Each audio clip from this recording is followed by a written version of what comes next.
Hi, I'm Nick Hanson, and welcome back to Wall Street Today. I've got a great guest for today, my good friend, Mr. William Parker. Bill, how are you, man?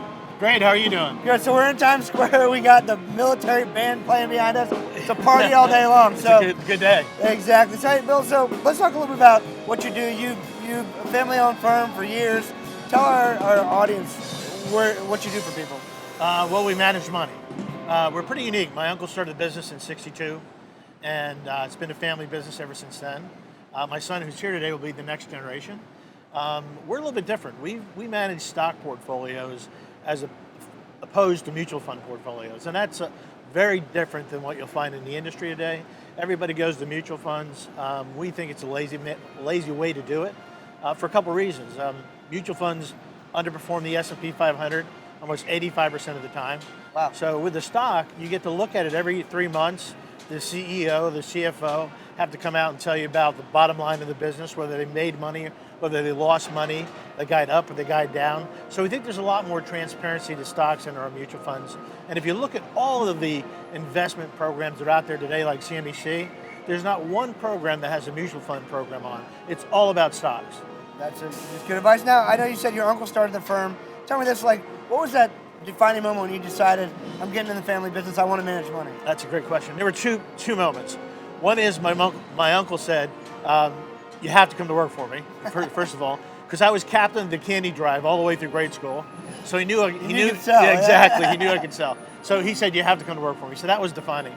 And then around 1993, I was invited to a home by a gentleman. His name is Cliff. I won't use his last name. And he had this $500,000 house. Now remember, back in 1993, that's a big house. Yeah. So I had to ask him during dinner, what do you do? And he said, I sell mutual funds. So I thought, I can sell circles around this guy. I went home the very next day and found out how you become licensed to sell mutual funds.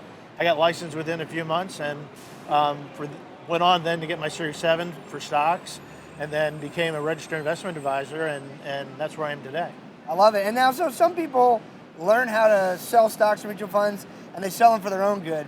You're not doing that. You talked about the way you get people in stocks instead of mutual funds. You're a fiduciary. You're out there looking out for the best interests of your clients. Actually, I'm an accredited investment fiduciary analyst. Okay. Out of the 4 million advisors that are out there, there's only 400 that have that accreditation. Wow. Which means as a fiduciary, I always have to do what's in the best interest of the client. Yep. So there's very few of us out there that actually can say that and actually do it for retirement plans and other things. So I took it one step further when it became to become a fiduciary. So that's where I am today. I love it. Now, tell us about the state of your industry right now. Where do you think, there's so many, people who are advisors, but there's not many people who really know how to advise people well. Tell us about all that. Well, that's a great question.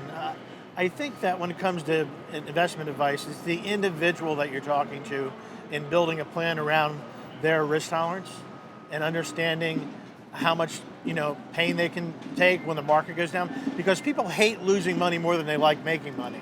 So when it comes to great investment advice, it's truly important that you understand what the client will do during the downside of the market, because eventually the market goes down. So being able to talk to them about this is what's going to happen on the downside, and for them to accept it and understand it is really where you need to be when you're talking about investment advice. Because when the market goes up, everybody's happy. When the market goes down, you want people to understand what's going to happen inside the portfolio. Absolutely. And if you don't make the right decisions, if you pull your money out when you're at the bottom of the market, you're really stuck, right? Well, you see, having that conversation up front, like I just talked about, this is what's going to happen when the market goes down. Yeah.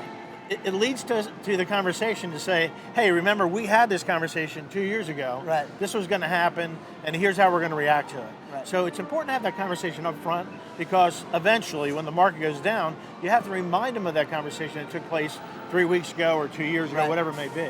So it's important to have that conversation up front as opposed to when the market goes down. So you don't make a knee-jerk reaction and make a bad mistake. I'm with you. Now, your success has been incredible. What's your secret to staying so far ahead of the competition? That's a great question. I would say that there are a few things. One is we use radio. I'm on the radio every Saturday from 6 to 7, which is not a great time, but I can tell you that a type of personality, people that are in the military, people that teach school, people used to waking up at 6 o'clock in the morning. Those are the type of people we're attracting, and that's great for us. So we also have a women in investments program from 3 to 4 in the afternoon.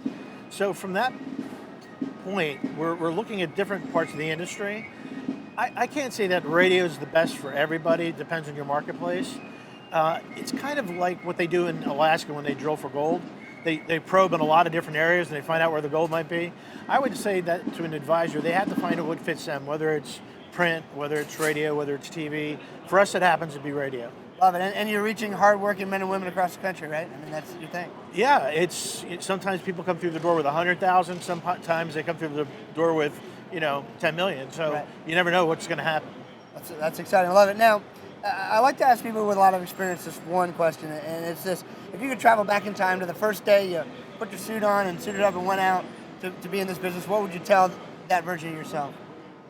The first thing I would say is the mistake I made. And my uncle told me that I would make this mistake, and he was right. I was so driven by building the business that I missed some of the soccer games and some of the field hockey games. And if I had the chance to do it all over again, I wouldn't have missed them.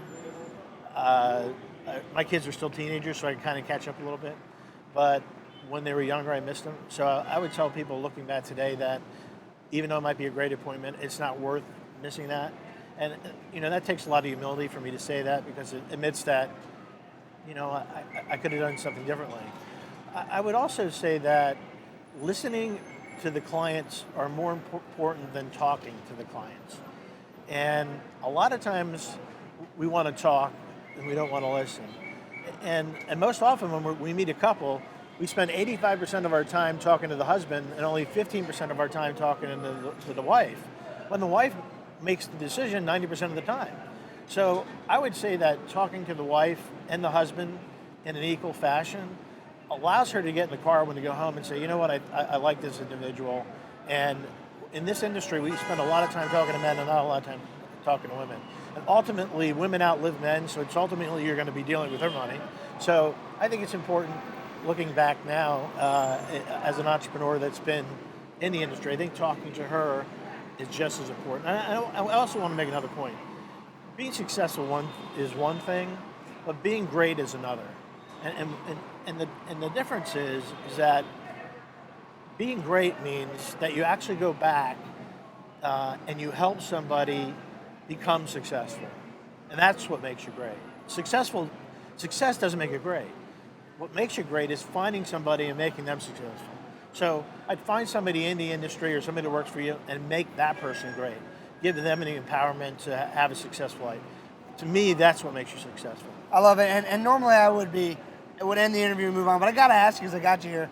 You have an amazing organization you've helped build in India with schools and medical centers, and just tell us a little bit about that, because that truly is great. Do you want to start with the doll story? Or you tell us what you want to tell us. Well, 13 years ago, my life was transformed by a 10-year-old little girl who I had breakfast with the priest, and he asked me to buy her a Barbie doll.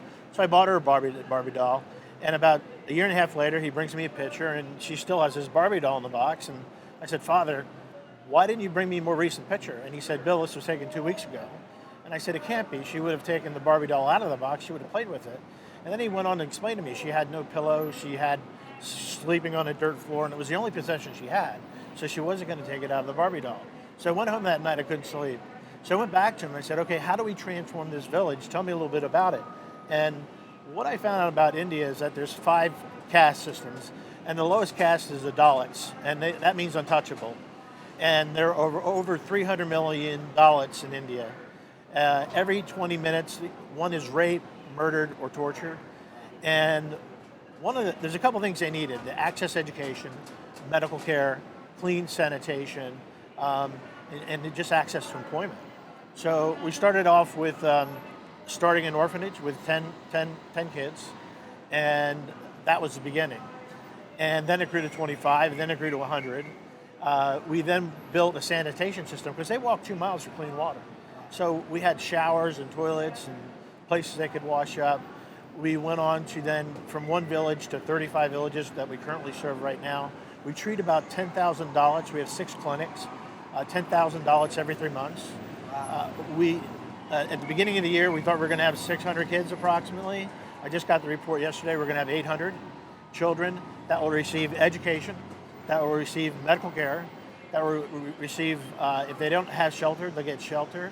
And more importantly, when they graduate from high school or college, we do send them to nursing school or moped school, they'll have a job. So they're no longer untouchable. They actually there are many stories I can tell you where we've transformed people's lives. My wife and I started this 13 years ago, but there are, I can tell you, hundreds, if not thousands of people that contribute every month to make it possible. I love it. I love it. Now, Bill, people are going to hear that. They're going to hear a good guy. He does financial stuff. I need some help. How do they find you, Bill?